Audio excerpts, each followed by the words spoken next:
Hello and welcome back to our channel, and come with us to make mini microwave pizza. Let's go. First, you're going to need milk and self-rising flour, and if you don't know what that is and do not have it, look it up online. It's basically all-purpose flour mixed with salt and baking powder. If you're new here, welcome, hello, subscribe, and if you've been here, you know that I don't bake. But after my cupcake video, if you haven't watched that, go watch it right now. I suddenly feel like baking, so let's go.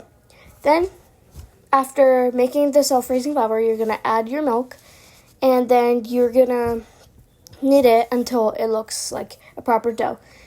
You're going to roll it, but you don't want it to be that thin, otherwise it's not going to work. And here's one thing that I did wrong.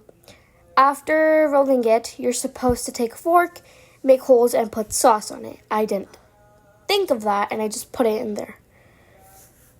But I got the sauce afterwards, and I'm not redoing that. But just so you know, you're supposed to poke it, put the sauce, and put it in the microwave. And the reason for that is your dough is not going to be ready in time the cheese melts. So your cheese is just going to be dripping, and your dough is going to be raw.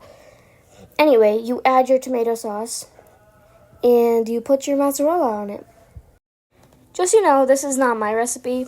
For couple days now, I've been following some baking recipes from a YouTuber. I don't know their name, sorry. But yeah, you're gonna put your pizza in there and set a 45-minute timer, and if it's still not cooked, you can put another 15 seconds. The reason you do not like a 1 minute straight or 2 minutes straight is because if your pizza overcooks, you wouldn't know. If it's not ready, you can bake again. If it's just burnt, you can't bake again. Anyway, now the pizza's ready, and it looks so good. It's super fluffy, and the cheese is just like melting. Time to take a bite. Thank you for watching. I really hope you try this. Don't forget to like, share, and subscribe. See you in the next video.